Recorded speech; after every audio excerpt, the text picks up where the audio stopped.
Good afternoon, everyone. I'm your host, DJ Hamilton. Welcome to Hardware Hoops, the place where we talk all hoops all the time. We're here with a special presentation with you guys here today, as we got basically the whole group chat here with us. We got Tyrell Walker driving back home right now from a family outing. We got Philip out in Maryland. We got Matt Kane out in Connecticut of Locker Room Logic. And we got my boy, Matthew Wilson from Roundtable Sports joining us to talk LeBron to Philly. Is Philly the favorites to come out the East, or do they rank amongst the top title contenders, and more on this loaded episode? Before we get into the show, how we doing, fellas? Good, y'all. Thanks for having me. How we been? I'm feeling great. Feeling great. But yes, getting into the topic. So the Sixers, we know, have changed the entire balance of power in the NBA. They added LeBron James and Jaylen Brown. And the conversation has kind of shifted. Can they contend to are they now the team to beat? On today's episode, we're focusing on are the Sixers the favorites in the Eastern Conference? Where do they rank amongst the NBA's true title contenders? And do they have the best starting five in basketball? And the first thing I want to ask you guys is, are the Sixers Eastern Conference favorites? Because now they have a loaded team. When you look at the Sixers now, you have 4 All-NBA talents in LeBron James, Joel Embiid, Tyrese Maxey, and Jaylen Brown. And then you have a young guy who also has promise in VJ Edgecombe. And they have a great collection of a starting five. And then when you also look at the West Eastern Conference, you got Miami that has Giannis and Bam now. Cleveland's still going to be solid. Detroit, we'll see what happens with Jalen Duren, but they'll still be a solid team. We can't neglect the Knicks, who are the reigning defending champions. And then we'll see what happens with the Kawhi saga if Kawhi is able to play for Toronto, because we know that whole investigation is still going on. So when you look at the Eastern Conference and the entire scale of it, it might be the deepest we've seen it in years. Honestly, this might be the first time I view the Eastern Conference better than the West coming into this season. We have at least 4 or 5 teams deep who have a legitimate chance to make a conference finals run if everything goes right. And then when you look at Philly and why they should be favored, in my opinion, is not just the talent, but also when you have LeBron James, who his leadership ability, his ability to make others better. And also, we saw last year when he played with the Lakers, his usage rate was the lowest of his entire career. It was 27.2. He showed the ability and willingness to take a back seat and be a third option. He played with Luka Doncic. He played with Austin Reeves. And that's why I kind of feel better about this move for him, because now he's going to be going to a team where you have ball-dominant guys. You have a Tyrese Maxey who's coming off an All-NBA season, the best year of his career. Jaylen Brown was a top 5 MVP candidate last year and is another dominant ball handler. Then you have Joel Embiid, when he's right, is a top 5, top 6 player in the league. And LeBron going to this situation now, I feel better about this than I would have probably 5-6 years ago, because now he has proven that he could be a third option. He's willing to do that. He could play off the ball. He knows how to pick his spots. And then you also have Jaylen Brown on this team. His ability has a two-way ability to play on the perimeter offensively and also guard the best perimeter player on the opposing team. And he's also able to play off the ball. Tyrese Maxey, I think his speed and shot creation is going to be able to keep defenses honest and avoid them from having to load up on LeBron and Embiid because of his downhill ability. And then the one thing I kind of did not, about LeBron that's going to hurt one of the players is VJ Edgecombe. He had a great rookie season. He's the wild card to me, because now he's going to be knocked down to the 5th option. Yes, he has defensive versatility, he has the athleticism, and he can shoot the basketball. But I think now he's going to be kind of relegated to that corner 3-point shooting specialist. If I'm him, I'm shooting 1,000 threes a day in that corner in this offseason, because that's kind of where he's going to be in the offense and things of that nature. Unless LeBron or Embiid's out one night and he kind of gets more shot opportunities, that's what it's going to look like. But also, it's not even just the starting five for the Sixers to me. When you look at their depth on their bench, too, they got depth on that bench now, y'all. Anthony Simons, he's the guy who can get you 15, 18 a night. He's been proven in the NBA. KCP, Kentavious Caldwell-Pope, he just got that buyout with Memphis. Now he's a proven 3-and-D wing, playoff wing who has played with LeBron James when they won that title in the bubble in 2020. He won with the Denver Nuggets in 2023. He was a key part of that team. Then you have the rookie, LeBron Philon. He looks like he's going to give them some guard depth in the backcourt. And Caleb Love.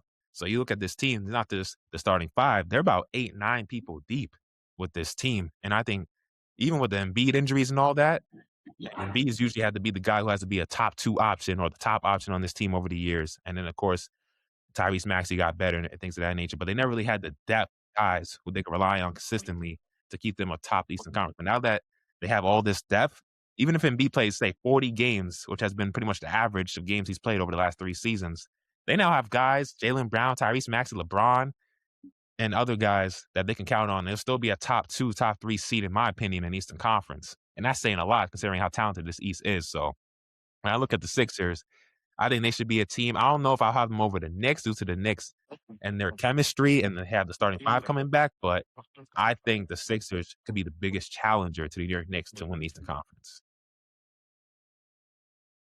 I just got one question, y'all. Jaylen Brunson's still alive, right? Right. I was gonna make sure. Like, I'm trying I didn't to know news this morning. I didn't hear anything. The Jaylen Glaze Brunson's was still alive. crazy. He plays for the Knicks still. The Glaze was crazy. You know, I just want to make sure. Like, let's start with that, bro. I mean, yes, it's not 2K first of all. Let's start with that. The Knicks are, the Sixers are gonna be a very good team. We understand that, but the Sixers have a lot to figure out on their own end still, despite the talent on the roster. Joel Embiid is honestly, you got to put him in bubble wrap for the 82-game season. I think we're at that point now. I'm not trusting him until the playoffs, and even then, it ain't like he's necessarily all the time a killer in the playoffs, whether it be because of performance or injury. Let's start there. Jaylen Brown was the best player on the team last year, right? What round did they lose in? First round, right?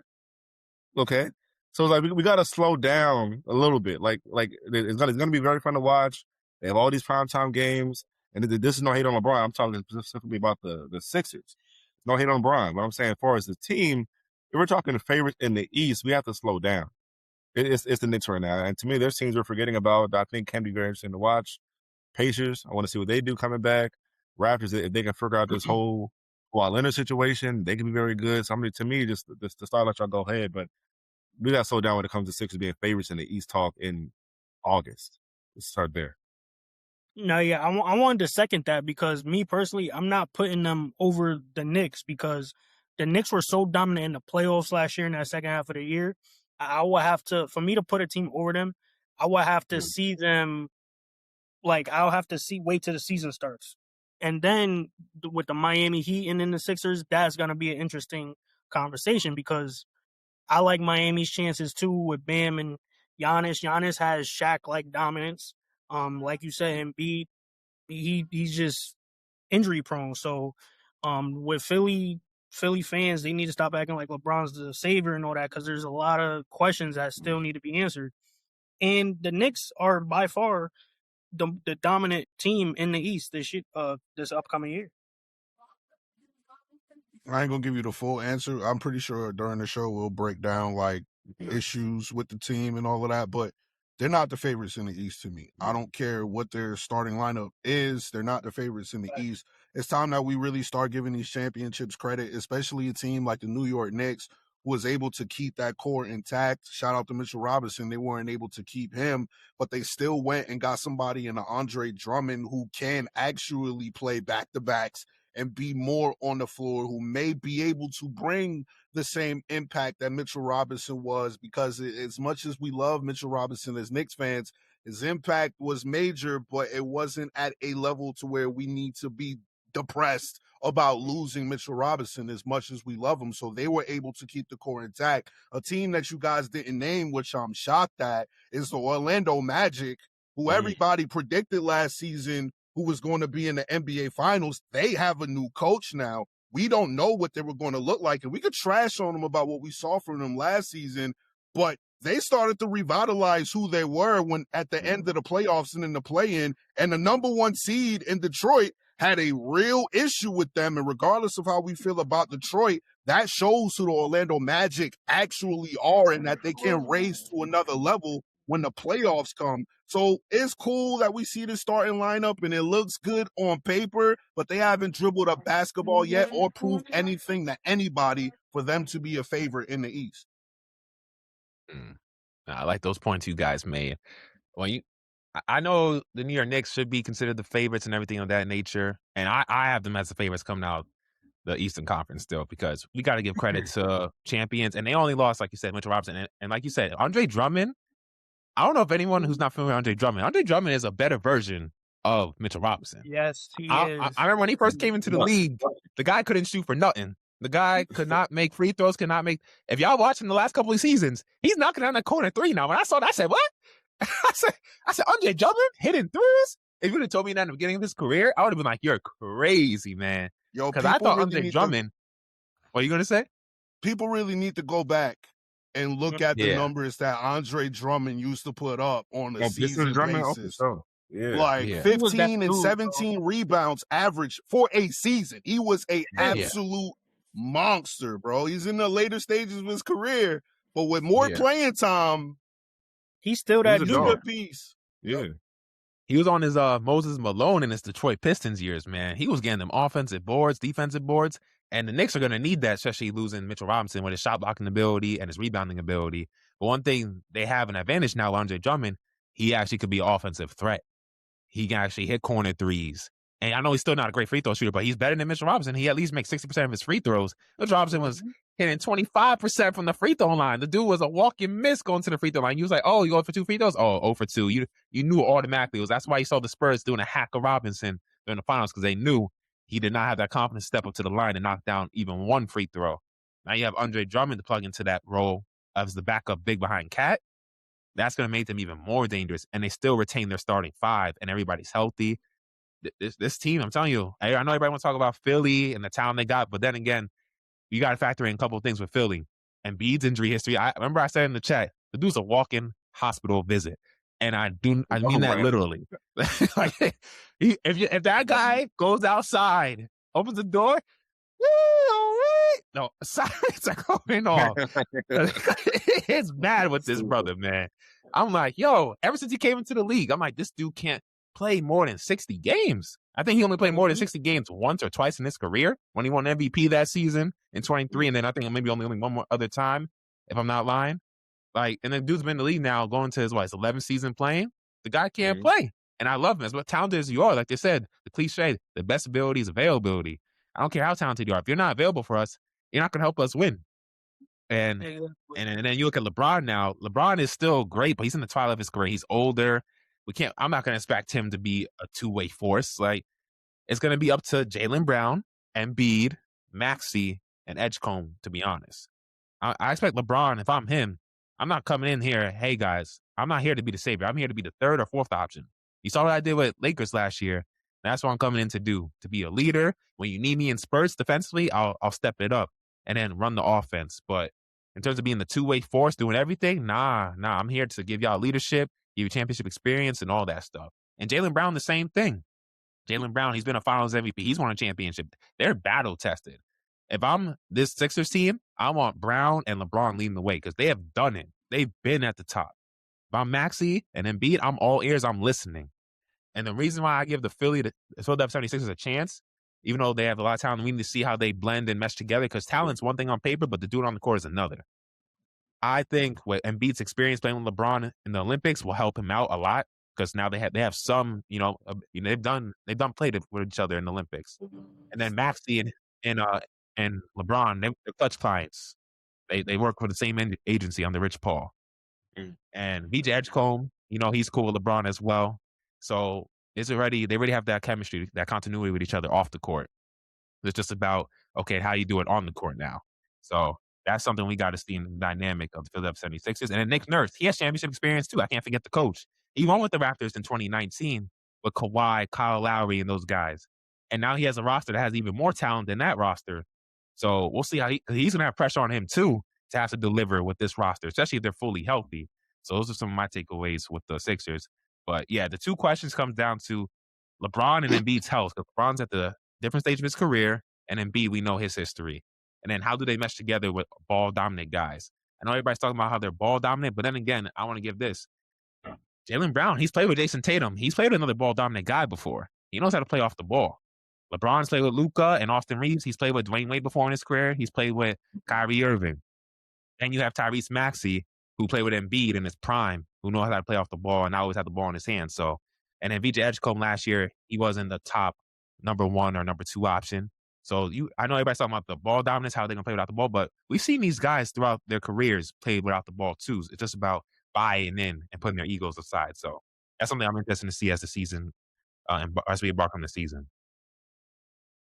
One thing I would love to kind of get y'all take on, because some I know from the Sixers last year, because of the lack of, time to mesh with Joel Embiid because he just missed so many games in and out the lineup. And their play style with him in the lineup is obviously vastly different from him when he's missing games. He misses more than he plays. So to that point is, when he's out the lineup, obviously, VJ Edgecombe thrived. Tyrese Maxey thrived. They played very up-tempo basketball. And to that point is with Joel Embiid, when he's in the game, you know, he wants that ball in that post, you know, on that elbow, pump fake, make his move, hit his shot.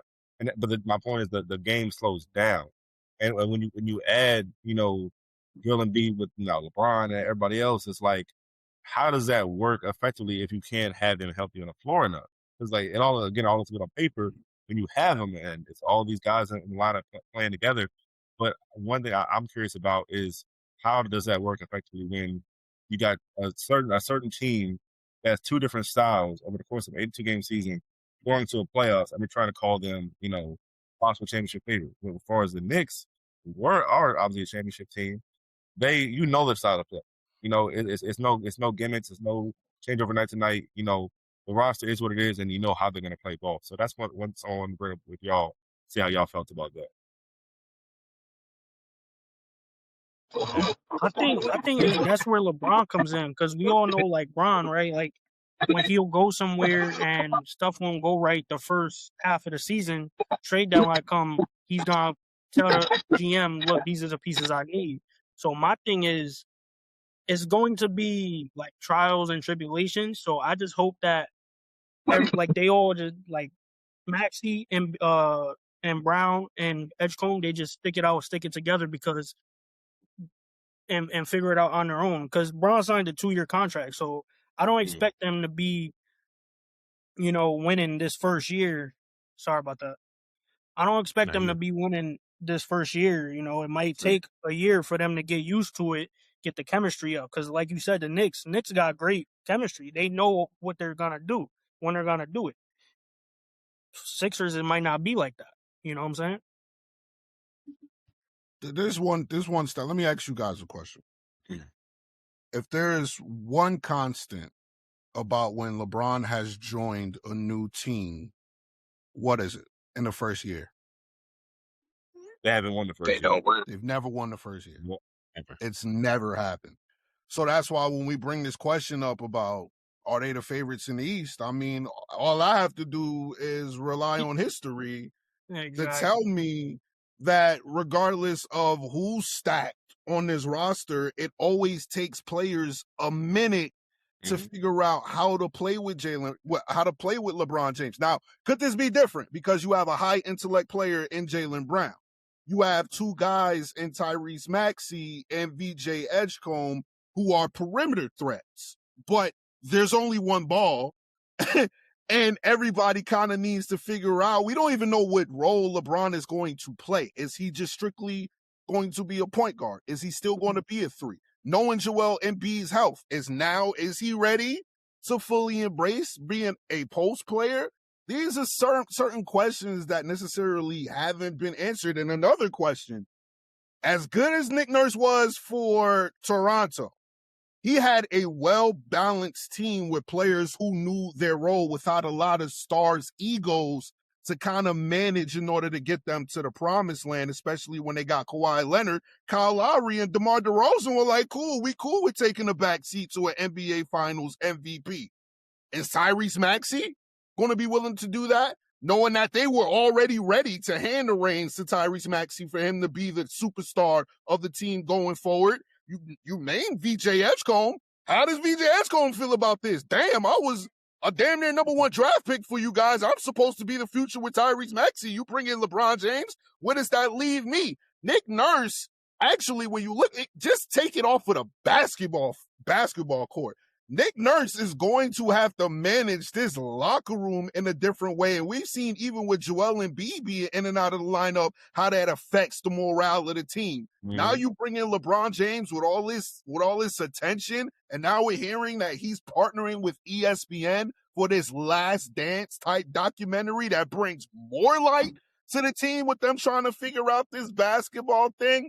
It's a lot of situations that the 76ers need to get through in order for them to just be a playoff team, in my opinion.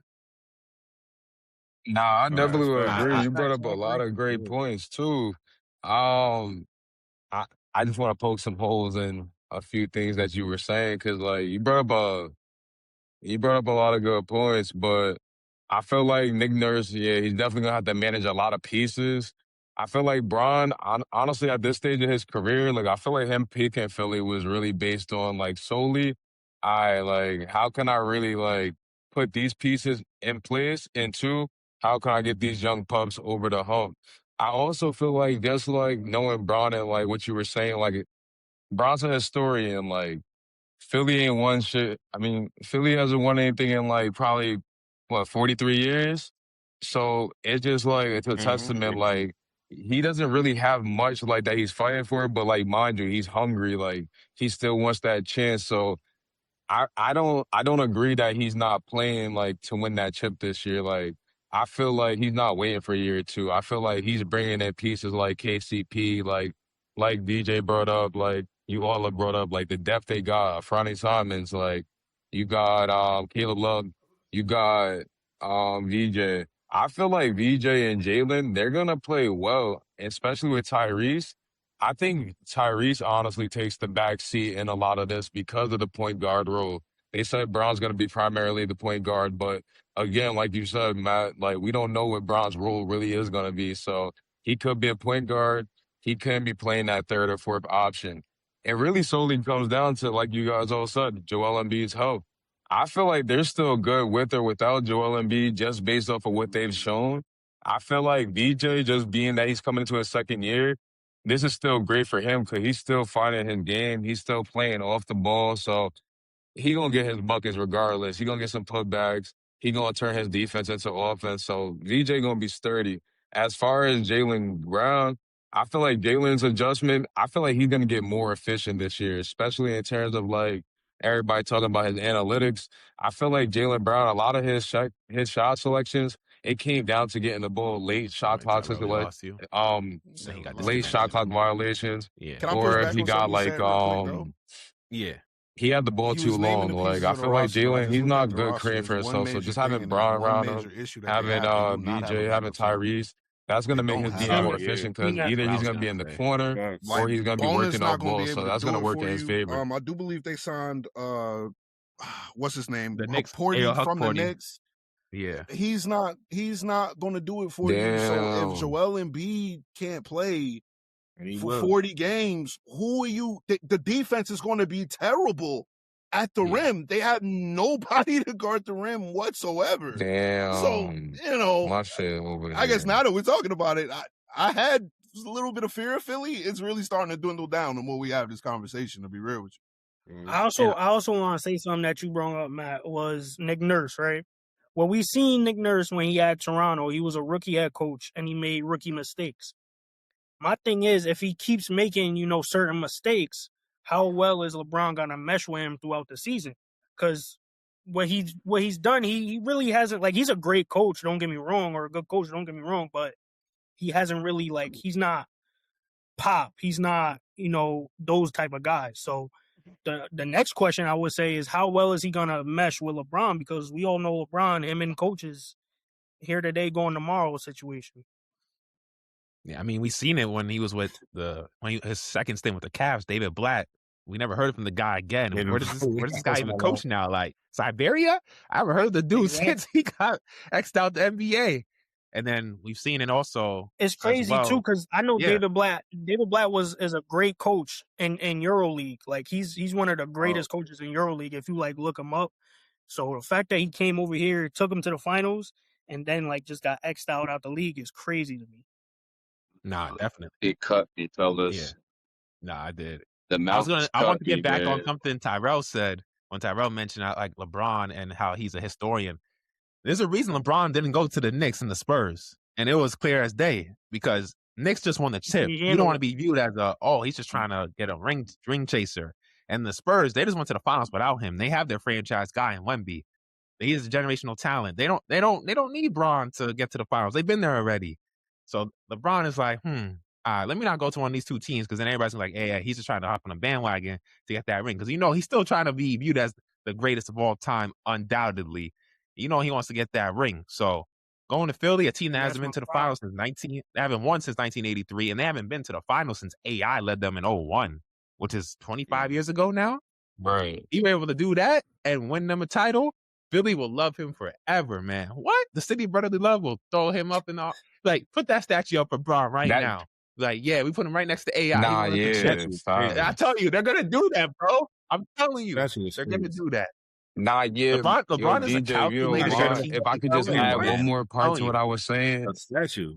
If I Can we you had me for a second until you said he's not ring chasing. You don't Yeah, that's on that face, bro. You had me until you say he's not ring chasing. What It's is this? over. Like, Yeah. this is not ring chasing to anybody? Like, what are you talking This, about? this It's not. If he went to Minnesota, I got you. He's Yeah, not ring yeah. chasing. That's another place where he can compete.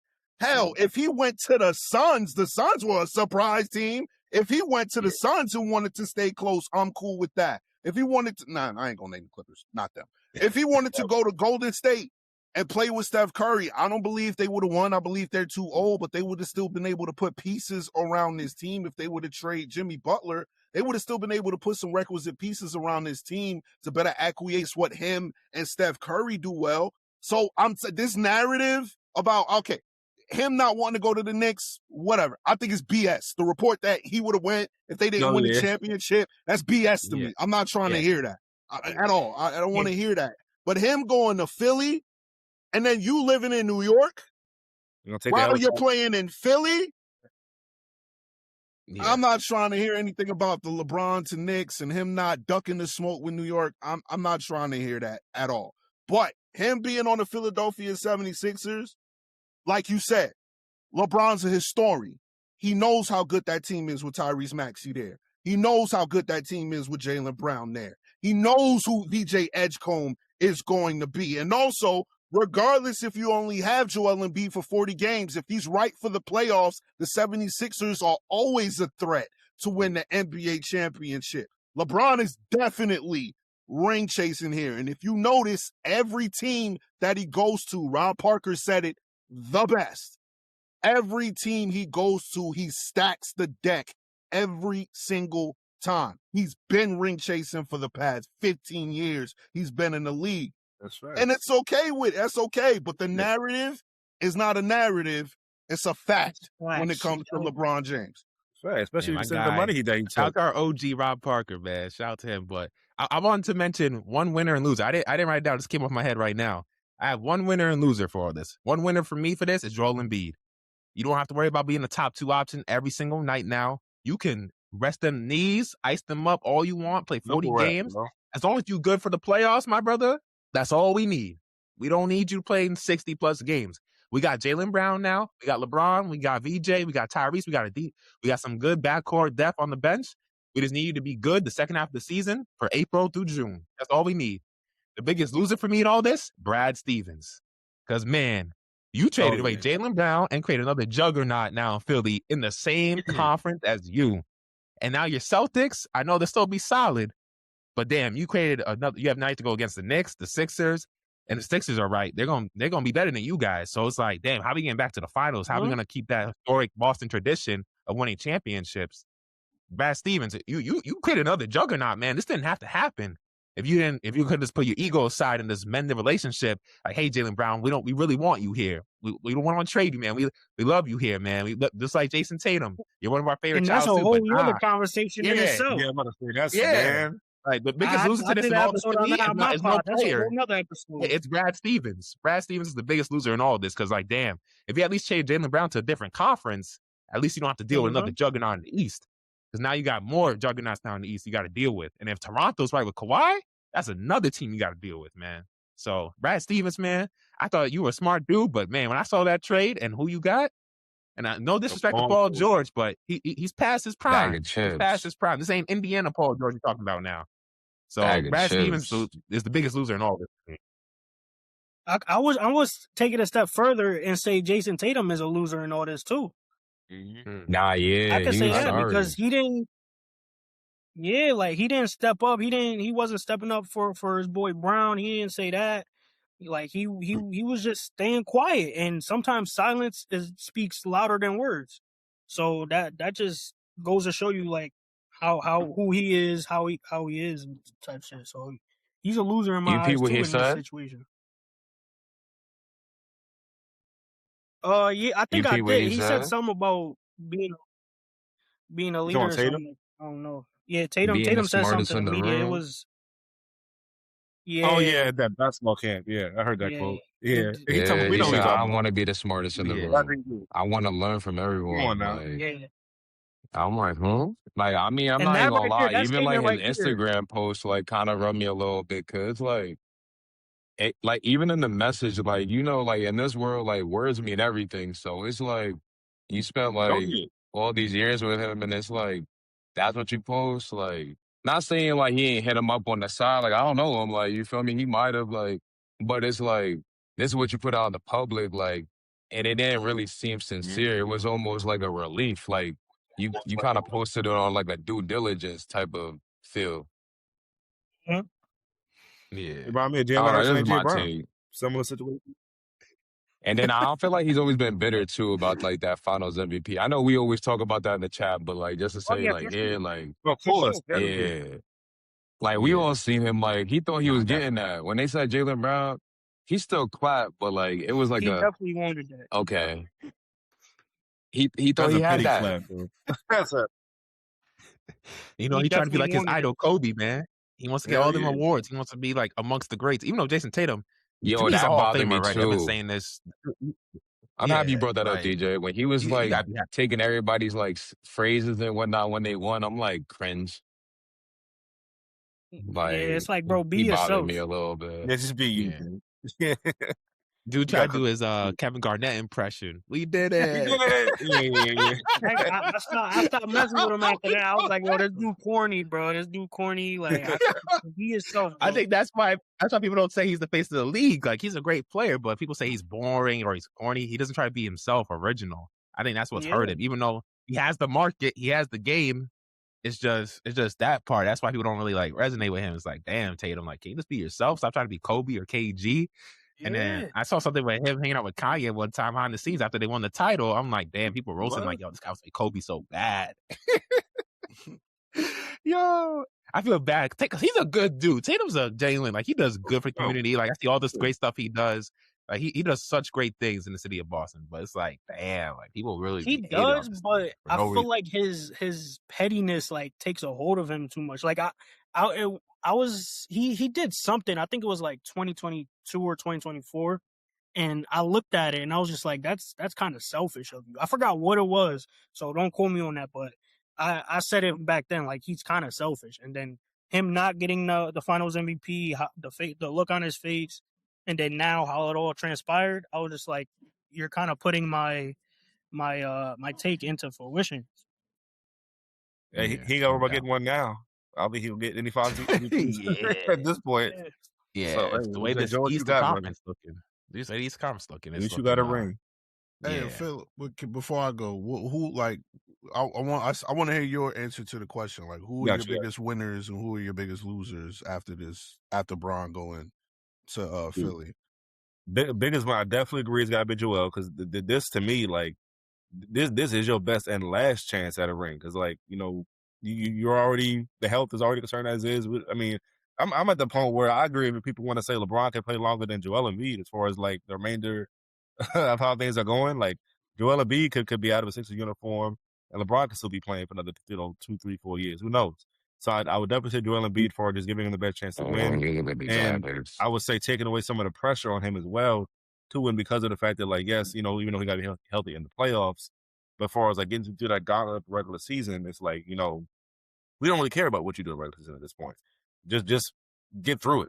Whether it's bubble wrap, whether you play 40 games, we don't really care what your numbers are, MVPs, none of that. Just go in playoffs. As far as losers, for me, I like Brad Stevens, but if I'm gonna go just a Sixers one, I would say Edgecombe, bro. I mean, to me, Edgecombe, as far as like how I would feel, That's a I good don't want to take. speak for him, but if I mentioned also about how, you know, when Joel Embiid was out, and we saw, and Joel Embiid and Paul George, remember Paul George had the suspension situation for the PEDs, whatever it was, and missed 25 games. That's when VJ Edgecombe had his best numbers. Him and Tyrese was, you know, looking like the best backcourt in the league at some points. You know, he was a number 2 option, hooping, playing great basketball. And then now you fast forward to how it's going to be most likely this year. Let's talk about coming off the bench. You know, Obviously, he'll still be off ball, but like, with lesser likely shot attempts, and obviously, I believe in his talent still. But as far as just what that could look like, just from a chemistry standpoint, that's going to be remains to be seen, and then just the locker room as a whole. Because I think about like how the locker room looked after they traded Jared McCain. That's something that really split that locker room up. That wasn't, I don't think, talked about enough. And then not to mention how much he balled out and was a significant piece on a team that can definitely be back in the championship conversation this year. So, answer your question, as of right now, yeah, I would say Joel Embiid winner. VJ Edgecombe is the loser as of right now, in my opinion. All right, so we all got a consensus that Joel Embiid is the biggest winner. I'm thinking everybody said the same thing, basically. So, got it. I heard the Celtics talk. I sat. I listened. I'm gonna calm down on that. I'm not ready to kill the Sixers. I'm not ready to kill the Celtics because last year, regardless of how we feel about Jason Tatum and him being selfish and him being having a Kobe mentality, this may be the perfect situation for him, having the Kobe mentality and not having Jaylen Brown. And we got to remember the talk we had preseason last year about how Jason Tatum being out, this team was going to be a play-in team, and they ended up being the second seed in the East. However you feel about Jaylen Brown or however you feel about Jason Tatum, I feel like they're right there with each other, so we could see the same thing this year. So I'm not ready to kill Brad Stevens yet and saying he's the biggest loser. My biggest loser is actually going to shock you. The biggest loser in all of this is actually going to be Tyrese Maxey. Here's why. Tyrese Maxey is a volume shooter. He needs the ball in his hands. Another thing, another guard that had a similar skill set to Tyrese Maxey that fit very well with LeBron James is who? Kyrie Irving. Here's the difference between Tyrese Maxey and Kyrie Irving. While LeBron is very ball dominant, if he's point guard, he's going to be the guy to hold the ball, to bring the ball up the court. It's not going to be Tyrese Maxey. That hurts him there. Tyrese Maxey isn't the same ball handler as Kyrie Irving or the shooter that Kyrie Irving is. So if anybody in the lineup really, to me, that kind of needs to want to figure out their role and how to play with LeBron James, is actually going to be Tyrese Maxey. Because when we look at VJ Edgecombe, I know we said we don't know how. I didn't point out to how VJ Edgecombe was going to fit. I pointed out to how VJ Edgecombe was going to feel about the situation. While everybody's hammering how VJ Edgecombe, I think VJ Edgecombe is going to be fine. We've already seen VJ Edgecombe be the third option on this team last season. It was Paul George who had the ball. It was Tyrese Maxey who had the ball. It was Joel Embiid who had the ball. But who showed out in the playoffs when all of them was struggling, couldn't get a shot? It happened to be the rookie VJ Edgecombe who was stepping up as that third option, bringing that team over the hump, so to say, against teams like the Boston Celtics having a monster Game 7 against them. So VJ Edgecombe is going to be fine. But when you look at this Tyrese Maxey thing, I think it's the guy that kind of we need to be concerned about is Tyrese Maxey and how he's going to fit in this LeBron James-led offense. Because if you think about it, Jaylen Brown isn't a great three-point shooter. He's going to clog up some of that lane. LeBron James isn't a volume three-point shooter. He's going to clog up that lane. Now, I haven't even named Joel Embiid if he's healthy yet. So when we look at Tyrese Maxey, the floor isn't going to be as spaced as it was without LeBron James, which we saw Tyrese Maxey be able to thrive in. That's no longer there. And with him not being able to get to his spots, as we saw against the New York Knicks, when you put a bigger, longer defender on him, a la Mikal Bridges, he doesn't have the dribble package or the shooting to be able to hit mid-range shots like we seen Kyrie Irving do, to be able to acquiesce to what LeBron James is able to bring of him being in that lineup. So biggest winner, Joel Embiid. You can kind of take your time, be ready for the playoffs, because you have a guy that can kind of give the same production and the numbers that you give. But the biggest loser potentially to me might be Tyrese Maxey, and I feel like people need to talk about that just a little bit more. I like that, especially since he's coming off an All-NBA, the best year of his career, man. Tyrese Maxey. Top five scorer. He averaged over, 28 points per game last year, 6.5 assists. Those numbers are going to go down this season. Usage rate, everything. And this is a guy, we're talking about, he's only, 25 years old? He's just entering his prime, if not another year or two away. So I mean, I can get where he's coming from in terms of like this could be the biggest loser for him. Then on the other side of the spectrum, you can also look at, okay, what can Maxey learn from LeBron to be a true leader without always just trying to be a leader just by example with scoring? How can you be a leader with the tangibles? What are you saying to your teammates, stuff like that? So when LeBron retires, remember, LeBron signed a 2-year deal. Maxey by then will only be 26, 27 years old. He'll be just entering his prime.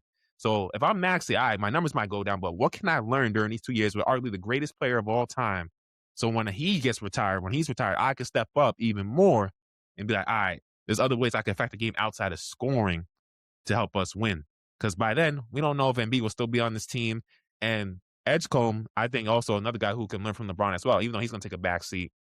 If I'm him and Maxey, we're the future of this organization, the backcourt. We're young. We have so many years ahead of us.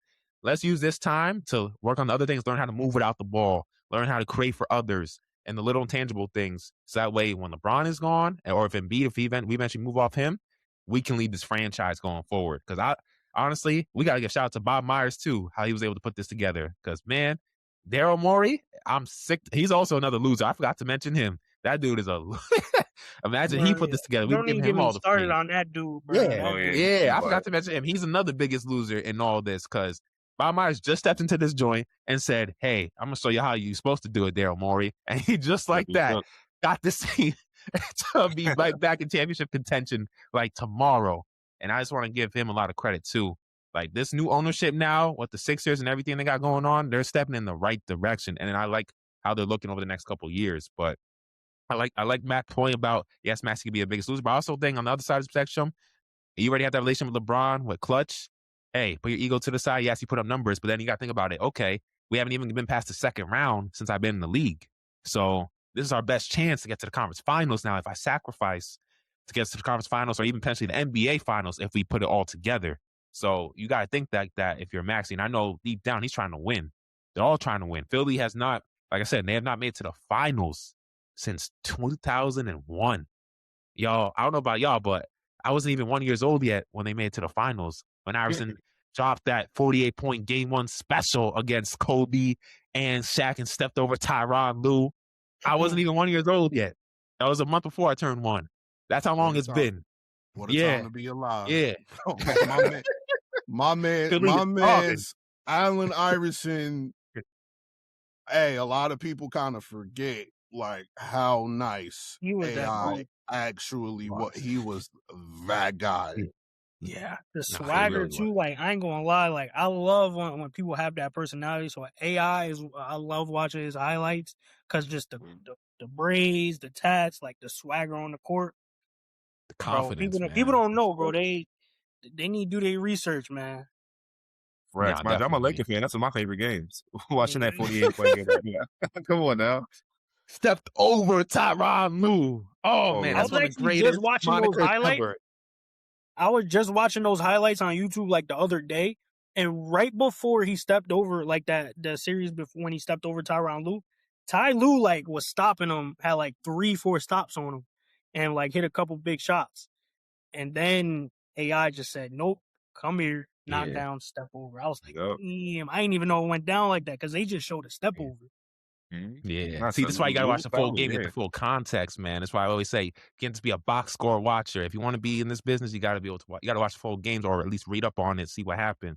And shout out to Marv Albert, man, for that famous moniker because that's one of the most famous monikers in NBA history. Stepped over Tyronn Lue. So shout out to Marv Albert, the legendary broadcaster. The next thing I want to get into with you guys is now, who are the biggest challenger or challengers to the Sixers in the East? I know. Matthew, we know who you're gonna say. No, you don't. Oh. No, you don't. You don't. I'm gonna be real. It's going to be themselves. Okay. It's going to be themselves. This team should win the championship. Like, there's no reason why they shouldn't. Of course, I could point out why they're not the favorite, of course, but look at the stat. Like I said, the stat. No, LeBron has never won the first season. He's there. Yeah. They have to retool. How is he going to fit with the coach? Like, they haven't dribbled a basketball yet. So that's the reason why I can't pick them as the favorite. But this team should win the NBA championship. Yeah, I mean, look at the starting five, bro. Like if they're on matchup nightmare, in my opinion, for everybody except the New York Knicks. The New York Knicks are the only team who has the defense at the 2, at the 3, at the 4, and the way we saw Karl Anthony Towns play at the 5 position as well to be able to guard them 1 through 5. I mean, Jalen Brunson, all right, I'll give you that. So they have at least 4 players in the starting lineup that can guard that team fine. But everybody else in the East, they should be able to just wax as long as they're healthy. So my opinion, the biggest challenge for them is going to be themselves and how they mesh and they can actually bring a championship to Philly this year. Nah, I would say agree. for me, 'Cause- I agree, but I would say for me, like you said, man, I can't put them over the Knicks. The Knicks, that's their biggest challenger. Personally, I have the Sixers at 3 because I think Miami is really gonna do some damage. Giannis is just a scary individual, you know. But the Knicks are the ones that are gonna give them hell. Just like he said, like that we have defense at all 5 positions, and now with Andre Drummond, we could take Cat out, and now we have defense at the 5. You know what I'm saying? So, and we have all the guys back. Alvarado off the bench, the whole core of the starting 5. So that's really gonna be the challenge. And Philly, that arena is like MSG South. So how are they gonna play in MSG in a primetime game at home? How are they gonna respond to that? Especially in a playoff situation when the pressure is higher, Yeah. the stakes are higher. Like, you got Joel Embiid saying, hey, I'll buy y'all tickets if y'all come support us. The Sixers fans. Crazy. I remember crazy. that. I was laughing. I was like, yo, are you serious? That's how you know the Knicks fans, they really show out for everything, man. No matter what, thick and thin with this team, they show out. And I agree. To me, the biggest challenge is the Knicks. Like I said, I had them when I was doing my notes. I said, all right, who are the biggest challengers for this team? It got to be New York. They still have their starting 5. You have the versatility, the size, the depth, and you have the toughness. You have the continuity. You have the chemistry with this team. The starting 5 all get along very well, and they're like this off the court, too. That's one thing. It's one thing to have talent, but one thing is better than talent is having that chemistry, that camaraderie with each other, that tight-knit unit, like that brotherhood. So, you know, when you're going on a little 3-game, 4-game skid, nobody's here pointing fingers. Oh, it's your fault. Nah, we all have to do this together. We all are a unit. We're all family here.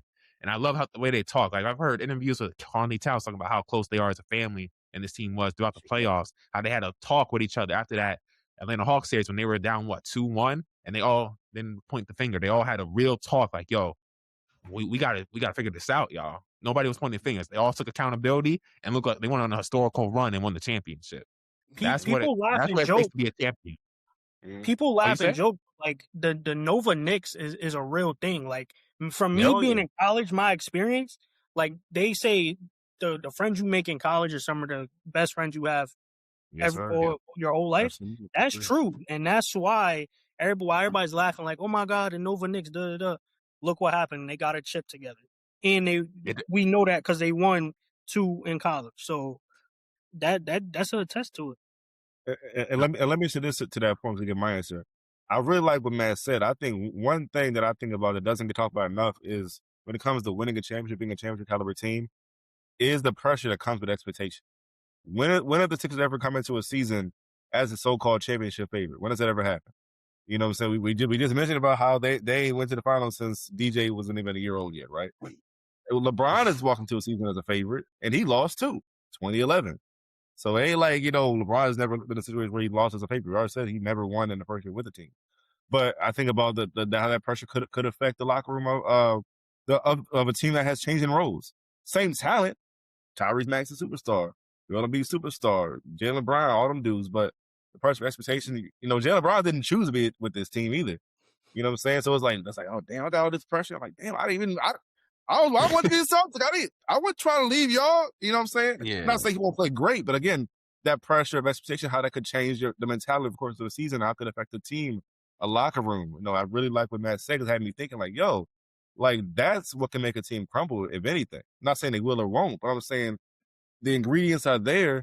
So where if something could get in the way that's beyond just basketball and just on, not on the court, but just between the between the ears, that's something I think about that can affect the team. Again, not Bron. It may happen like that. The other players in that roster, very also young team, guys like that. I think about the challenge you face just when it comes to what you go through in the course of the season. Man, Joel, we the favorites. Joel Embiid, come on, y'all giving us 40 games, bro. We need you, dog. How it's like, man, we can't rely on you for 40 games, right? So how we gonna rely on you for 16 wins in the playoffs? That's all those questions could still come about. You know what I'm saying? So I just think all those things come up, and we're not even talking about who they would face as an opponent. That's just them. You know what I'm saying? So it's like you guys still play basketball at that point, right? So like people understand to win a championship, a lot of things gotta go your way, and a lot of things can still go wrong that you gotta overcome. Look at the Knicks in the first. Nobody was talking about the Knicks with no championship when they were playing with 2-2, I think it was, with the Hawks. Yeah. Stephen A. Smith was about to blow a gasket. He wanted everybody fired. What happens if they playing somebody tough in the first round, and if the Sixers are the favorite team? What, Brown? What are you supposed to get a fifth ring? You're the GOAT. Joel Embiid, this is your best chance to get a ring. You're a winner. You're in a winning situation. Jaylen Brown, you gonna lose in the first round again? See, all those things that come up, man. Like, it's gonna be interesting, bro. I'm excited. And listen, it might happen like that too, because what we know from Bron, he doesn't like accountability. Like we said, he always lost in the first round. I mean, in his first stint with a team. So it could go down like that. I'm just saying, just from like looking at history. That's gonna be bad. I'm 42 years old. I mean, when you look at it too, when his first stint with the Lakers, his first year with the Lakers, he did get all those young guys traded. Exactly. For another guy in his prime who was also signed to Clutch Sports. Think about that. AD was his agent as Rich Paul. He said, Lonzo, Ingram. Oh yeah. Sorry, y'all. I need to win. He said, I love y'all, but bye.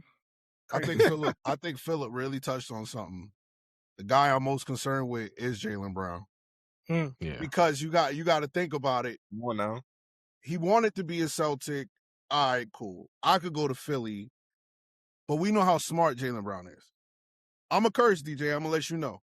Oh no, you good. If there's one player who's not with the dumb shit, who's not with the distractions, it's going to be Jaylen Brown. Thanks. He's not trying to answer questions about if LeBron is retiring this year. He's not trying to hear about this documentary that he wants to do. He's not trying to hear about can Nick Nurse and LeBron James get along. He's not trying to hear any of that. LeBron, he steps in as the smartest guy in the room. Who also carries that? LeBron. Hey, this may not work out. Now that we're thinking about it, it sounds good. It sounds good. It could be a nightmare. Yo, like I'm with Philip now. I feel bad for Jaylen Brown because it's like, bro, I didn't even want to be here.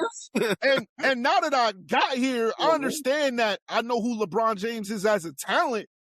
But bro, I don't want the circus that comes with LeBron James coming to this city.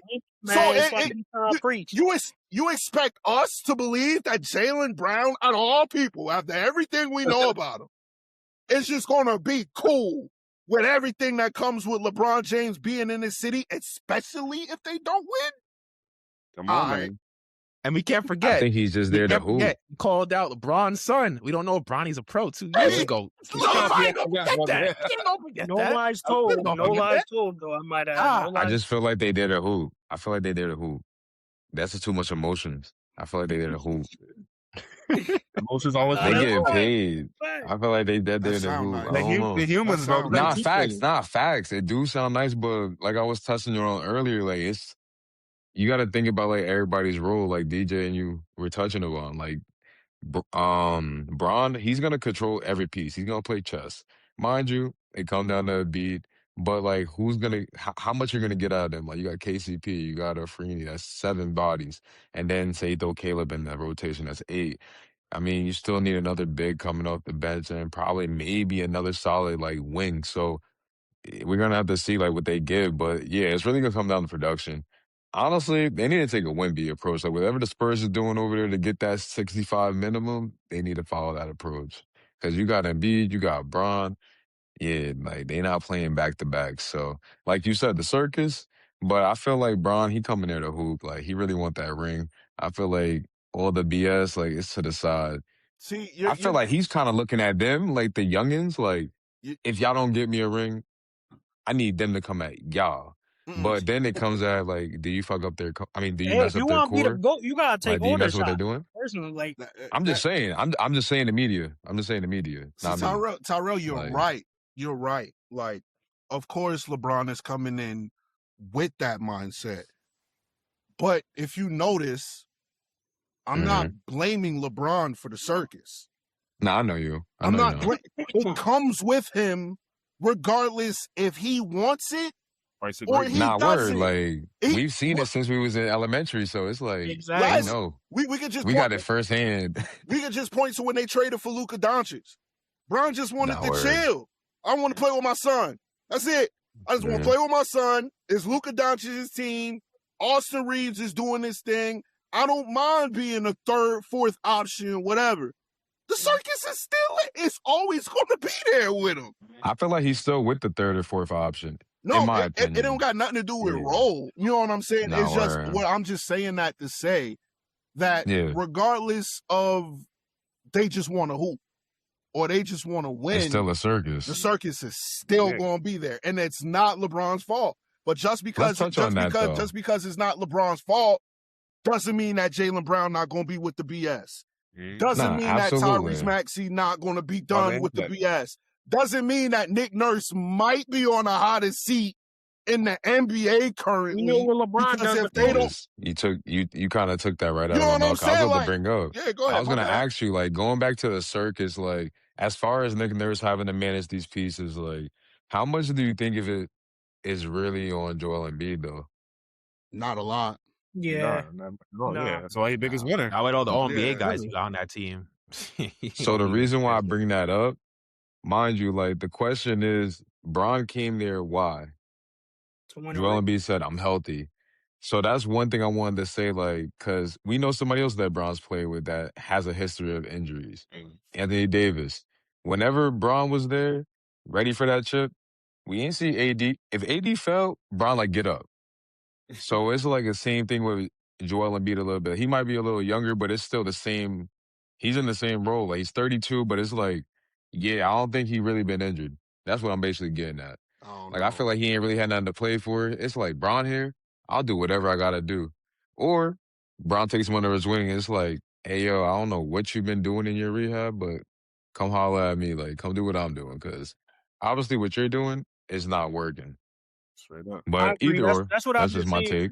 Like, all these guys, they've been injured, but I don't think, like, Embiid, for instance, I don't think he's been, like, rehabbing right or for some reason. So I think with Bron, Bron spent like $1 million on his body. So he might be like, Embiid, I got you, bro. We gonna get you right. You got to change something if you Embiid. Yeah. You got to try it. I just think it's too late.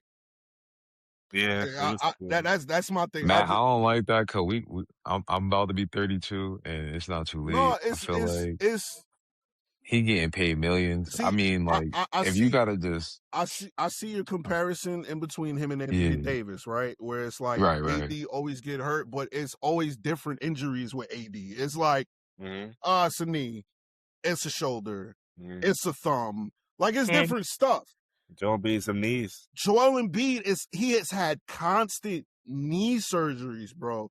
And you hear reports like he don't even really walk well when he's not on the court. Like, you know what I'm saying? So you hear him even admitting, I don't think I'm ever going to play 70 games. I think that's behind me in my past. When you hear stars say stuff like that, even though LeBron James is there and he could get them conditioned, how do we know that Joel Embiid can handle the conditioning that LeBron James is going to be able to put on him before he gets to the season? Because the perfect conditioning for Joel Embiid to get ready for the season, in my opinion, was the Olympics. And he barely made it through that. So I hear you. Like, I want Joel Embiid to be healthy. I hope what he said is true. But I honestly do believe it's too I also late. want to say this. I want to say just okay. How about the counter that, like, just like a little counter, if you don't mind me, I want to Matt? say this about Joel Embiid. Joel You got Embiid, it. You got it. his biggest flaw was his nutrition. I feel like he got hurt and his knees are so bad too, is because his nutrition was bad. I remember that game, I think it was against OKC. He was on the trainer's table eating a burger while he was hurt. So it's like stuff like that. Like you can't do that. Nah, I agree. I agree with both of you guys, but I feel like the one component that like I'm learning as like I'm entering like my early 30s, like I'm still in my prime too, but it's more of those like I'm taking stretching more serious. Like Bron, what's the one thing we see him doing? Like he's on the medicine ball, like he's taking like his Pilates like serious. He's taking his calisthenics serious. Like Bron is getting stretched out like pause like 3 times a day. And it's basically like just working out like his hips, working out his sciatica. Mind you, Bron had that sciatica problem. And that's just from all the mileage he put on his body. So it's like those things I feel like he can teach like Joel. Like Joel probably don't even know anything about what Bron could teach him in terms of like calisthenics. Like you said, he can't really walk. Like Joel Embiid, like I've been learning, like I had to relearn how to walk.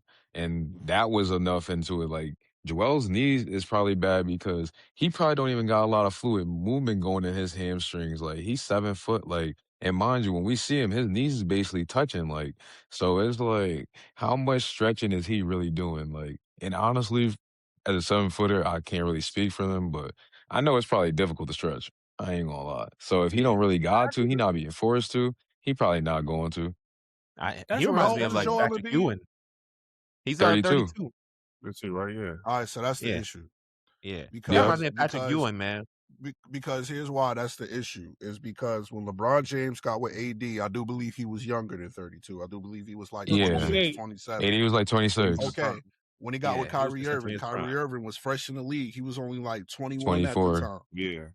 Or 22 or something like that. When LeBron got to Miami, he was the one that needed to be taught by Dwayne Wade. So he didn't have to carry that role of teaching somebody something. I say this to say it's real hard to teach a old dog new tricks. So like, you know what I'm saying? Like I wanted to, like, because we want to see, like, regardless I'm a Knicks fan or not, I want to see what Joel Embiid looks like dominantly for 70 games and in the playoffs. I want to see it. I just think that he kind of took his talent for Joel granted. got like 45. He got 45 regular season games in playoffs. That's all he got right now. Yep. I think the ship has sailed on Embiid playing more than 60 games. My thing is you got the bag. Like, Embiid got the bag. Like, why couldn't he put all that money into his body? Why do you have to wait until somebody, like, comes and teaches you, basically? We always gonna see it, and I feel like the next generation's honestly gonna, like, take that note. They're gonna be like, I see Bron do it. And honestly, they hoopers.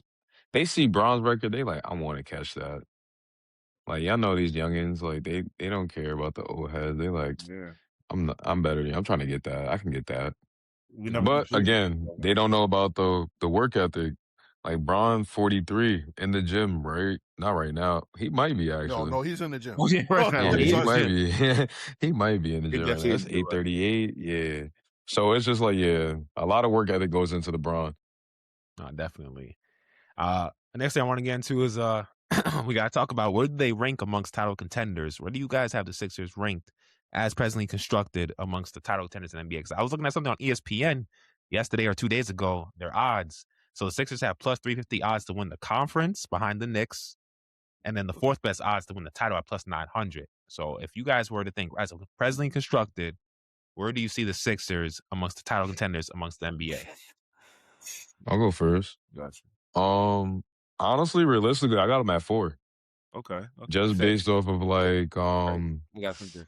I'm being realistic. Like, they don't got chemistry. Like, we don't, like we said, we got the circus. We don't know what's going on. Like, we don't know how many games Embiid's gonna play. Like, mind you, they could start off hot, and then Embiid going, and then they lose like 20 of like the next like 40 games or something like that, and then now they fighting for what, a 60. So I mean, I feel like just 4 is just like, for me right now, like, I wouldn't go too high, too low. And honestly, above them, I got Knicks. They're at 1. At 2, I'm gonna have, honestly, a wild card. I really feel like the Celtics may still be up there. We don't Nice. know, but I'm flirting with like putting Orlando and Detroit at 2 and 3, and then having Philly at 4. But I Wait, won't hold go up, hold up, hold up, beyond hold that. up. But like, I got Knicks at 1. I got Detroit at 2. I got I don't know the Durant situation, but I got Magic at 3, and I got Philly at 4. Yo, brother, Honestly, hold up. Mine is You very got wait, good. what, you don't what, have the what, what, Spurs or what, Thunder what? in your top 4? I was I'm waiting. talking about. Oh, I was talking about East. I thought we were talking about I East. thought you talking about. Oh, I'm talking about. Okay, I was talking about Yeah, top. yeah, yeah. No. Okay. Nah, yeah. Spurs and OKC would definitely be like 2 and 3. Okay. Yeah. But yeah, we talking about overall. Yeah, Knicks, Spurs, OKC. Yeah. Yeah. Yeah, I'll put Philly at 4. But yeah, that's honestly. But with the East, I just feel like when we're talking about just the East, like that, it's different. I don't know, like y'all Yeah. hoopers, like the overall versus just like the conference. Yeah, it's different. Now But in the yeah, that's East, me. in the East, I have the Sixers number 2. I'm gonna give respect to the Knicks. The Knicks are still, to me, gonna be number 1 seed in the Eastern Conference. They only lost one key guy from the championship team, so I got them number 1 in the East. In terms of overall, the Sixers, I have them 4th. I have them behind the Knicks, the Spurs, and Thunder. I just think all 3 of those teams, they have the chemistry. They've all made deep playoff runs or won the title, so they have that continuity with each other, and they have the depth. And I just think they're younger too. They have guys who have proven they can stay on the court. That's why I trust them more, and they have the grit. So, me personally, number 1 right now, I think the team with the best odds to win, in my opinion, is the Spurs. I think they're going to come hungry. They're going to have the vengeance, and they feeling like, all right, we learned from our experience. And I usually to me, when I see championship teams come into a season after they just won it, they're the hunted. And sometimes I don't see them as hungry as the season when they're trying to be the hunter. So that's one thing I'm worried. Knicks, I think they'll still have the hunger, but I don't know. Now that they got rid of the 53-year curse, are they still going to be hungry like they were before to get, So that's one thing I'm questioning this year. I want to see how they do it. Do they still have the same hunger like they did this past season? That's why I think the Spurs number 1, because they just came off a humiliating finals. So, and they just got better. They just got some key pieces, some more depth in the front court. They got Tobias Harris now, who can give you 16 to 20 a night. I think they're going to come. And 1B, the villain arc, he's coming for everything this year. He's coming for MVP, DPOY, championship. He's coming for everything this year. I'm telling you right now. He's coming. Yeah, relying on Tobias Harris. Hey, man. I mean, you saw what he did against Detroit. He did pretty good with Detroit. I know he struggled the last series, but he did pretty good, bro. DJ, he's not a number 1 option. We don't need him to be a number 1 option, though. DJ, can I ask you a question? Yeah. When Jaylen Brunson won the title in college, was he hungry enough to win another one? Yeah, he was. He was. Okay, Jaylen Brunson is due for another contract next season.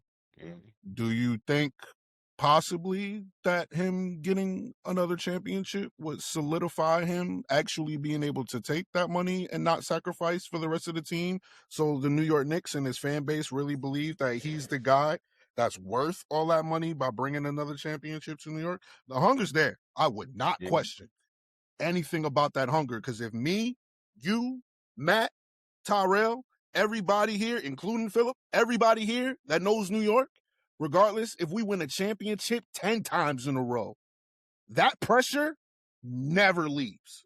Man. So this city not even going to let them not have the hunger to win the championship again. Man. So I would not question that.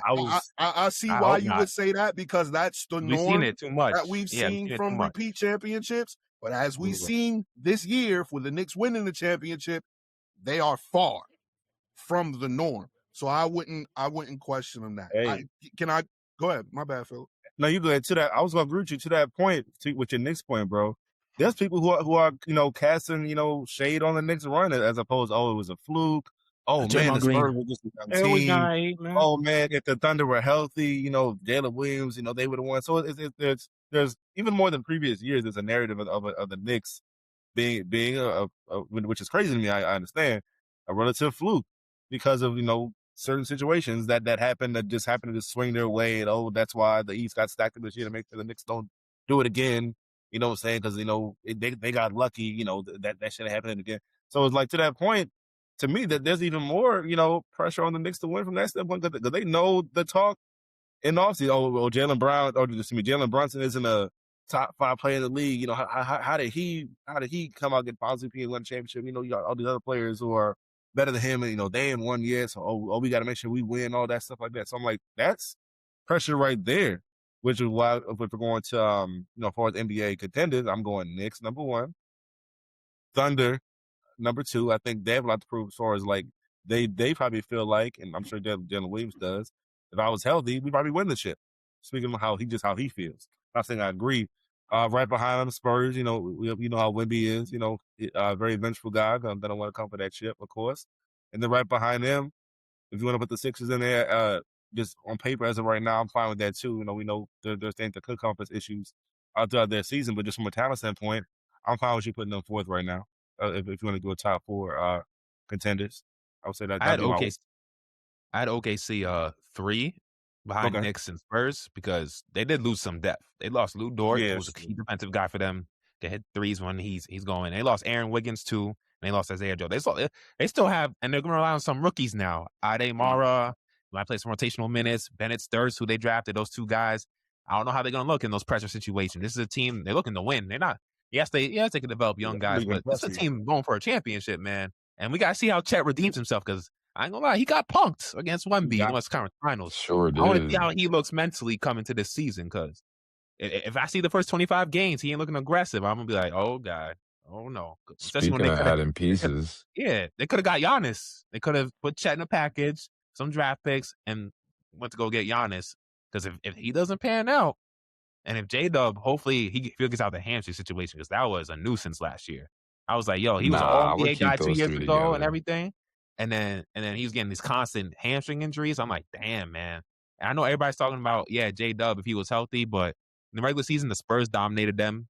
And then game 1, when they're full guys, they still beat them.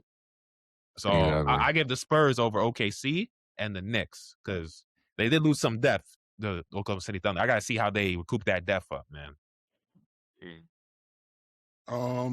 Matt, you want to go or you want me to go for the rankings? You could go. I don't have them in my top 5. I don't. I mean, I got the Knicks 1. I got Oklahoma City 2. Yo, Chet got to get his get back. I hear everything about, Wemby and whatever. Yo, I don't believe Chet is that bad. I just don't. I really believe Chet. He need a gym.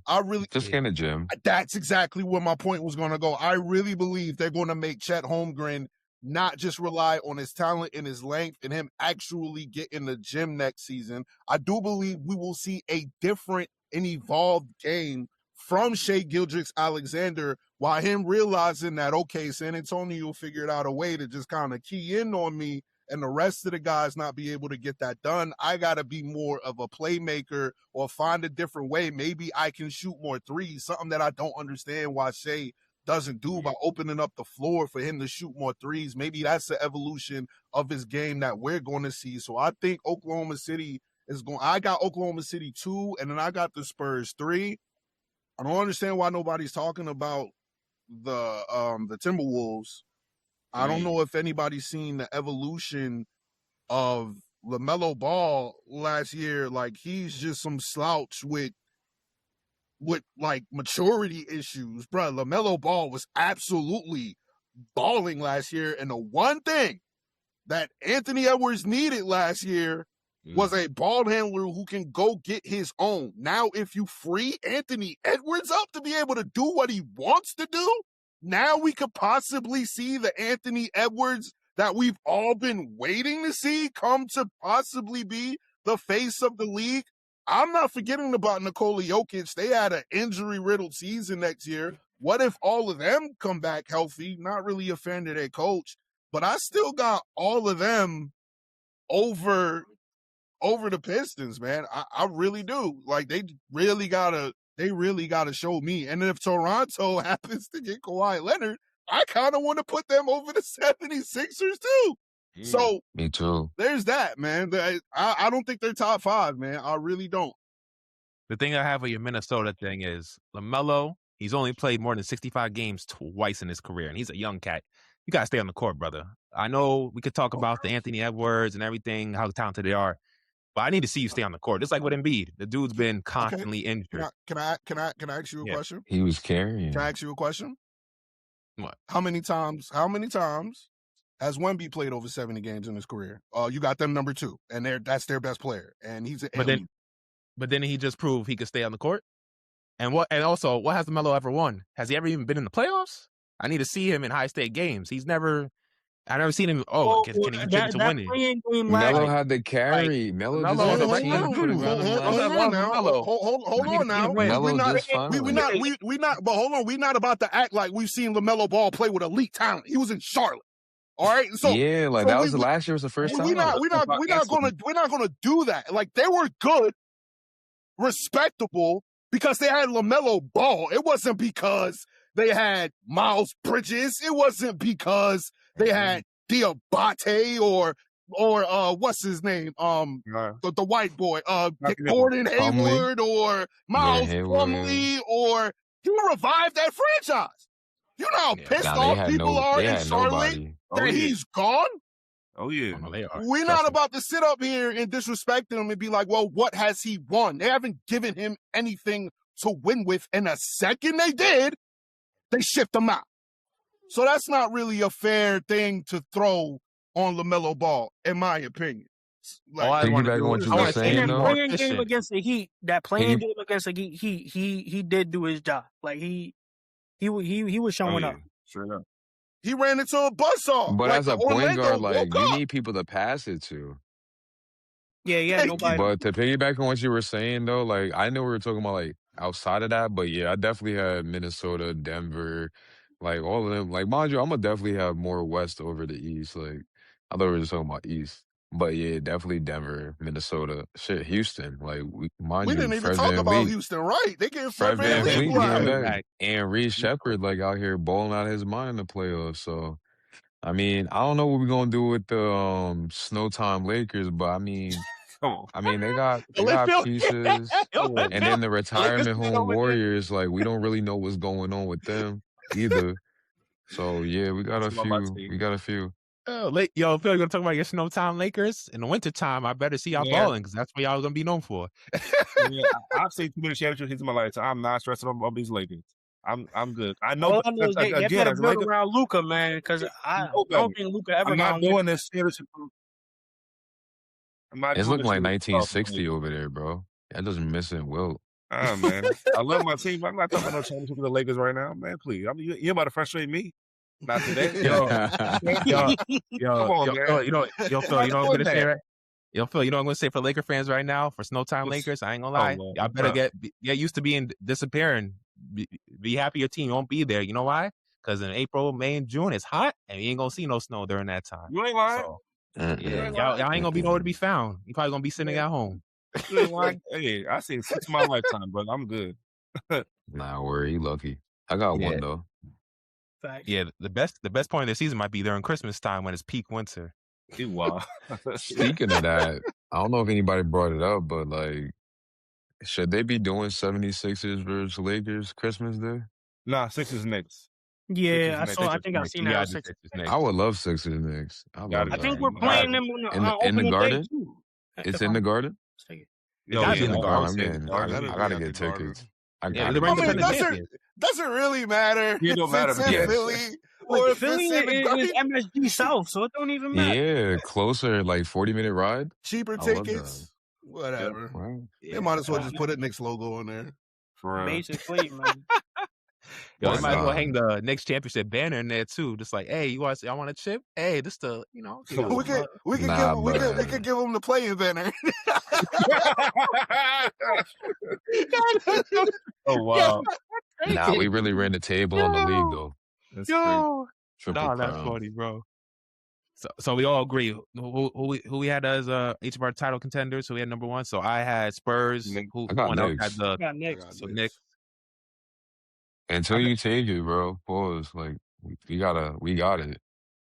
Someone said the Thunder number 1. I don't know who said. Someone said Thunder or not? Yeah, who said that? No, I said Thunder at 2. I got them at 2. Yeah. I got Thunder at 3. I got them at 3. Yeah, I Thunder. Yeah, I Thunder at 3. I got San Antonio at 2. But nobody agrees that the Sixers are above number 4. Either all of us had either 4 or 5. I got him at So 4. I think Just I- off experience. Just Y'all because got of Just me off rethinking. experience. Lie. Y'all got me rethinking. I seen what Braun did with a Lakers team that should have did more. So with him with that, yeah, I'm gonna have him at 4. Yeah. Nah, definitely. All right, the last segment I had is who has now that the Sixers have LeBron, Jaylen Brown, and this talented starting 5 of all NBA players and a young guy, VJ Edgecombe, who you guys believe now has the best starting 5 in the NBA? New York Knicks. Knicks. Here, Knicks. As a Right. Knicks fan, I'm gonna say the Knicks, but I do think that on paper, the Nah, not even as a fan. No, as a fan, hell yeah, I'm not gonna say they Knicks. No, I'm just saying not even just as a fan, you can't even say that. Like I know you just I know what you're saying. I'm just saying as a fan, you gotta just look at like that 5, like what they do inside out from 1 to 5. Like they dead know where each one's gonna be at. Like you already had Josh, Jaylen, and Mikel doing it. All you had to do is put Cat and OG on. OG is savant, so it's like okay. And then with Cat, it's more so like, bro, I was telling people I told you guys that actually it is. I don't know if we got it clipped up or somewhere anywhere, but I hope we can find it. But, bro, I've been said if Cat gets his 7-foot A in the paint, stop trying to shoot all them threes, play a little defense, bro, we'll have a better team. Because it's like, bro, you're 7 foot. I don't want to keep saying that. Like, get some boards. Like, let your defense turn into offense. Too, though. He And then be a playmaker. You won't get 2. You 7 foot. You getting 2. Have that quick reaction. The New York persona has definitely. But yeah, my bad. That's what I had to say. No, the New York persona has definitely rubbed off on Cat. He's gotten much tougher mentally. Like Matt, for real. Yo, he might be beating the allegations too. No, I was just gonna say on paper, Philly does like have the best starting lineup, but like we said before, they might not all mesh. Tyrese Maxey 25, Edgecombe 18, Braun was average. I don't know what he was averaging last year, but they on paper they have like a nice solid starting 5. But I don't think no on paper facts. Yeah, I don't think it's availability wise. Knicks. I don't think it's gonna beat the Knicks. My son Mikel ain't missed a game yet. Exactly. You got Iron Man over in New York.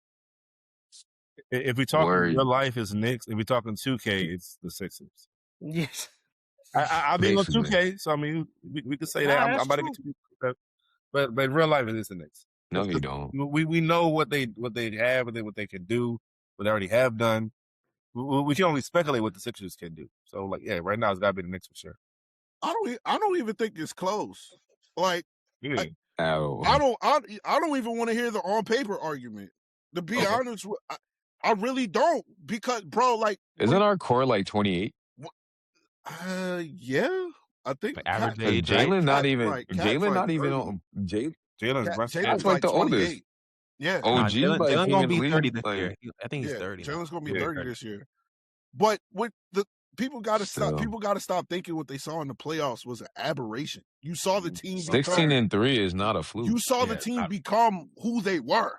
Like, we was clapping people by like, bro. We clapped after we lost to the Hawks.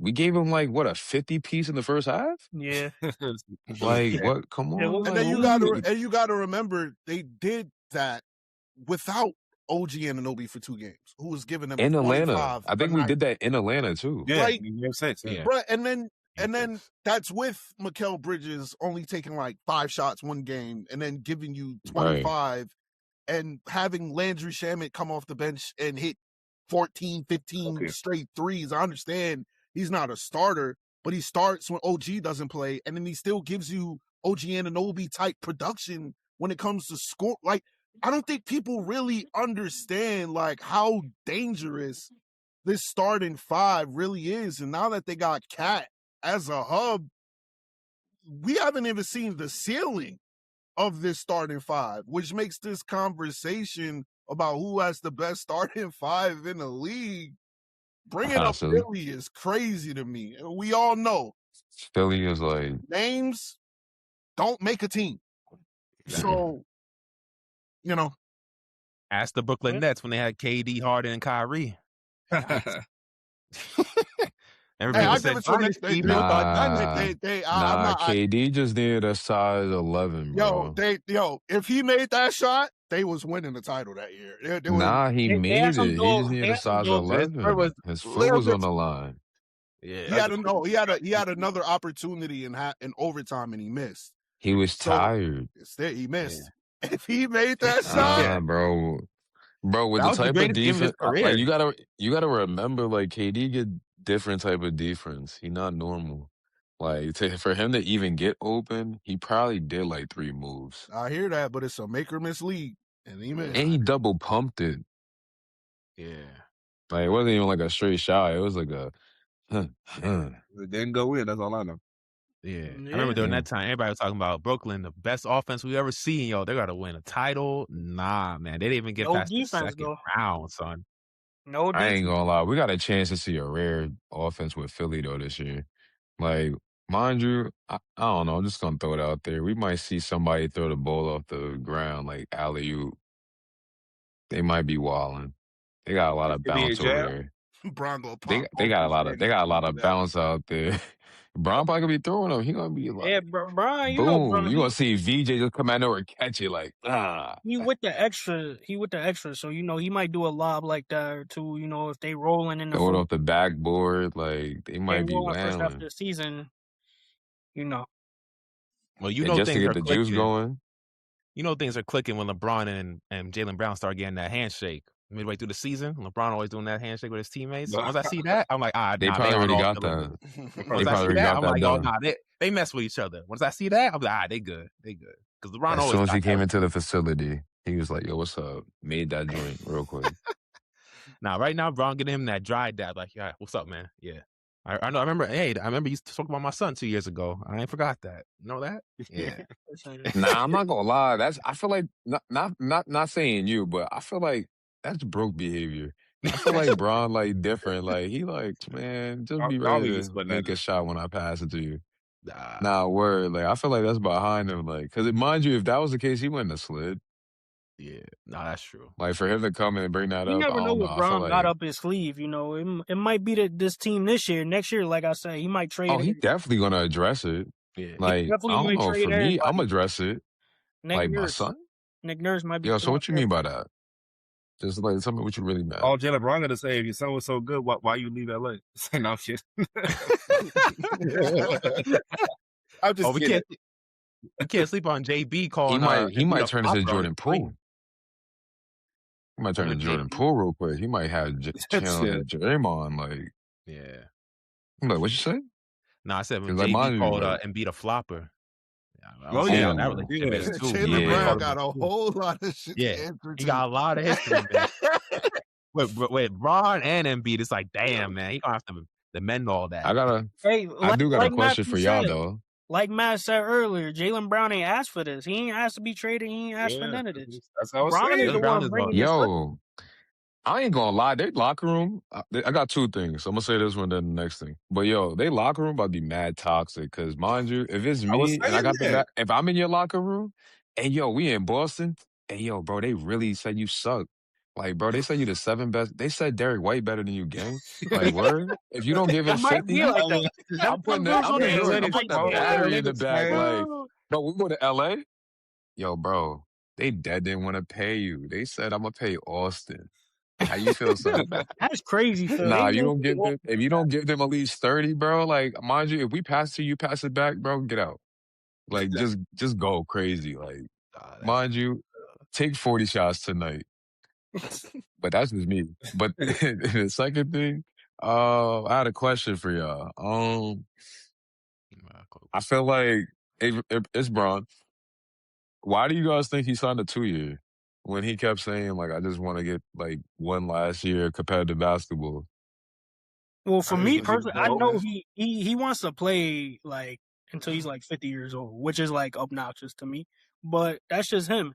And plus, it always takes him 1 year to get everything going. Like I said, this team might not be together next year because after that first year, he might be like, okay, these are pieces I need. Boom, boom, boom. Now we about to win the chip. That's just how history goes with Brown. So. Okay. I just think business is business. It's a business decision. Braun likes the attention. If you notice that, He like, does. bro, you've been in the league for 20 years, bro. You didn't have to drag this out. Right. As Yeah. long as you process. did, bro, you have players in the league like Anthony Edwards, like Jaylen Brunson. You got all these young players like Wembanyama, Luka. Like Cooper Flag now. You know it's not your league anymore. Why are you holding up the schedule so these young bulls know who they need to get ready for? Like I understand it because Bron is the ultimate capitalist, so he's always going to do what's best for his interests, what's best for his brand, and what's best for his dollars. That's all that second year is for, because we got to remember, Father Time undefeated is totally possible. It's going to catch up. That Bron could hit that court this year, and he could look like Michael Jordan with the Wizards. It's totally possible because you know what made me think of that? I hope not. when he went against the Rockets and you started to see Bron kind of like fade away, that's the first time we've ever seen Bron start to fade in the playoff series. You don't know what that's going to do to Bron mentally, which is why I think he was like, you know what, I'm going to just go to Philly and we just going to see how this thing work out. Because my opinion, he said in his free agency, I want to go where I'm loved. You lose in Philly, we all know Philly. I feel like he saw Tobias, like you said, and was like, I can do that. Yeah, but still, if things don't go right in Philly, they not going to love you, Bron. They not going to support you. So it's like... Nah, but you think he going to lose his shot in 1 year, though? He didn't have a career with a shot like that. Of course his shot could go at any time. That thing go in. Shot 31% from 3 last year. But I'm just saying, like, not a 3. It's just more so, like, he going to put that ball in the hole, like, regardless, pause. Like, he going to do that. All right. Nah, but I'm not saying he's not. So let's make that. I'm not saying that he's going. I'm not being Max Kellerman here. Oh yeah, I'm not saying that. But I was like, you know, like me watching him against the Rockets, letting them come back 3 games when you up 3-0. LeBron should have went crazy to get them out of there in game 4. It was just like, all right, I see, Bron. That's all it was. Is like, I see, Bron. Father Time is starting to creeping in. Bro. I thought he wanted the gentleman's sweep. No, he won. No, I think he won. Like, you don't know like how many times he's gonna be able to win on Lake. Oh, I was gonna say you never know how long they're gonna like. I thought it went to 6. Like, you never know how long they're gonna win to like bring one back to LA. So that might have been his like way of saying like, let me just get them one last win on the court. I know I'm not coming back. Like, let me give you guys one last thing, even though y'all don't deserve it. Probably don't even see it. My thing is with Bron, though. But yeah, it's up to the Snowtime Lakers. Get a wins. Anywhere he would have went, he's saying he want to go somewhere that's loved. Anywhere he went, he's not really gonna be loved from the fan base because he's not. He doesn't embody like that fan base. So if he went to the Knicks, he's not really a Knick like they love Jaylen Brunson. If he goes to Golden State, he's not really a warrior like Steph Curry or Draymond and those guys. Right. So my thing is, if any team he would have went to and they don't win and it's just a fluke of a 2-year contract, he's going to get criticized. So, and now he's in Philly. Philly fans is just like Knicks fans, bro. You're going to get criticized day in and day out. So, Bron, like you say, he just likes the attention. He wants to drag it out and stuff like that. So, I think they're worse. I love LeBron. I thought LeBron would retire by now, man. If you would have told me this a decade ago, I said, if you told me a decade ago, LeBron's going to be playing until he's mid-40s. But like that, Lakers would have been his last. But like I always tell you guys, it's one of those things too. Like, mind you, let's put ourselves in the NBA players' shoes. If you're capable and able to still do it, yeah, why not keep going? I'm stretching. I'm taking this to the limit. I ain't gonna lie. Yeah. Remember, and you still giving me a bag? Like, mind you, think about our jobs right now. All 5 of us. We not making no mil. Yeah. No. Give me 2 mil to dribble a ball. Yeah, give me that.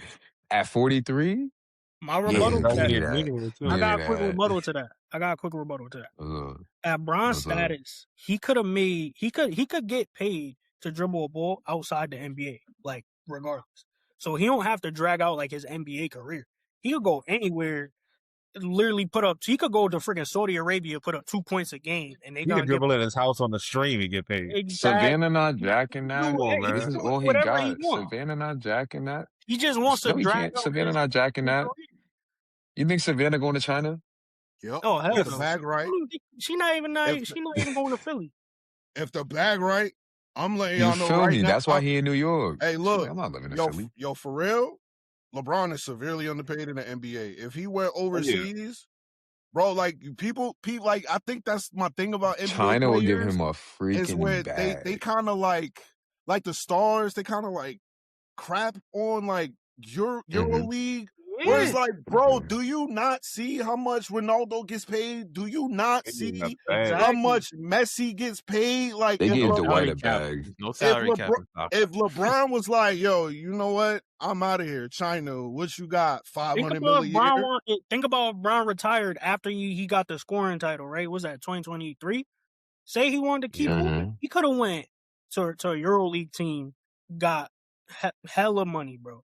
If he really wanted to keep dribbling a basketball or keep playing ball, he could go anywhere. You got the big three if you want to stay over here, even though nobody really going to that. But he could. Bro don't even need to play basketball anymore. Like he got a lifetime. I think just as the he got all face. these Wait, endorsements. also I'm talking about hoop. He could still chill at home making all this money. Nah, and that's what I'm saying. Like that's us thinking. Like I feel like that's why I had to like ask you guys like put yourself in the NBA. Like we all athletes. Like mind you, we in this podcast because we love sports. Like mind you, like we all know what it's like. That last time we put a helmet on, played ball, that joint hurt.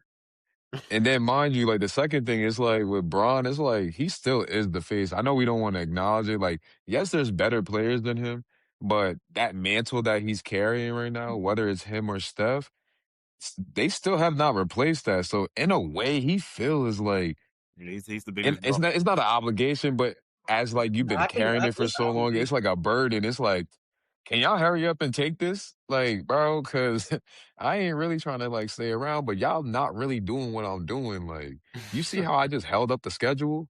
No, it's fine. Like, if I wasn't like that, they wouldn't. Crazy. They would have just moved on. At 40, so it's like 43. Nah, you got the commissioner talking about. I wish you could hurry. I wish you could hurry up your decision.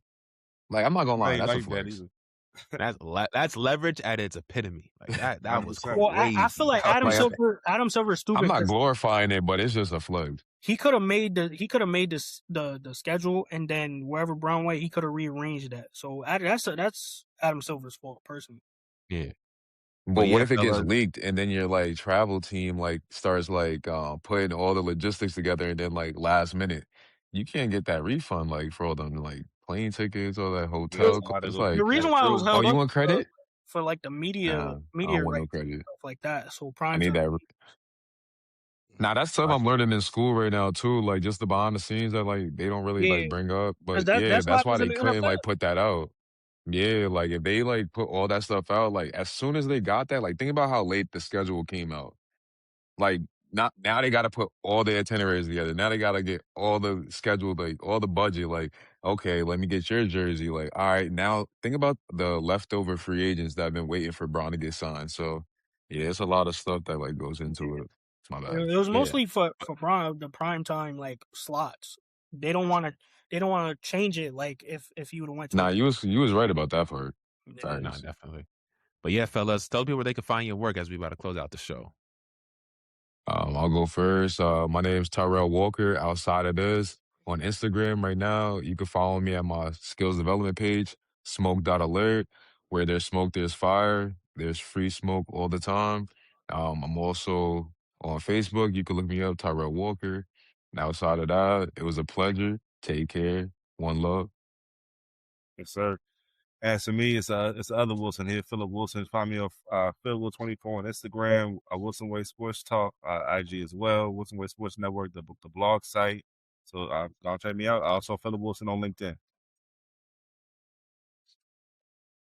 All right. You guys, you can find me at Matt Kane Media on Instagram, by way of Locker Room Logic on Instagram and TikTok. We're sports meets the culture, so make sure you guys tap into that. So yeah. Yup, you can Oh, find. also my bad, Matt. My LinkedIn is Tyrell Walker as well. Sorry, Matt. There you go. It's all good. You need it. Don't interrupt me. I got a lot. You can find me at Matthew Malik Wilson, Facebook, Instagram, TikTok. You can find me Blackout Sports, Facebook, Instagram, TikTok. You can find me at Jets Roundtable, YouTube, all social media platforms, and coming soon in the works, Knicks Roundtable, going to be on all social media platforms as well, bro. And then you guys know you can find me, DJ Sports Show on TikTok, Instagram, DJ Hamilton 23 as well on Instagram. And then you also follow me on Twitter at DJ Hamilton 23. You guys check out my website, djsportshow.com. Follow me on LinkedIn. Donald Hamilton is the LinkedIn name. You can me there. I have a newsletter there. Almost 800 subscribers we have on the newsletter, so make sure y'all tune in. We always put out consistent content. Yeah. And then so make sure you guys tune into the content for all my fellas over here. Support them, follow them. We post their stuff and things of that nature. Thank you. Yeah. Appreciate it. It's been a great episode here talking hoops with the fellas. We're gonna do this more during the NBA season, especially when it kicks off. So make sure you guys feel free to leave a like, subscribe, and share anybody you know who loves basketball. I'm your host DJ Hamilton. I'm here on Hardware Hoops, and we'll see y'all next time. Peace.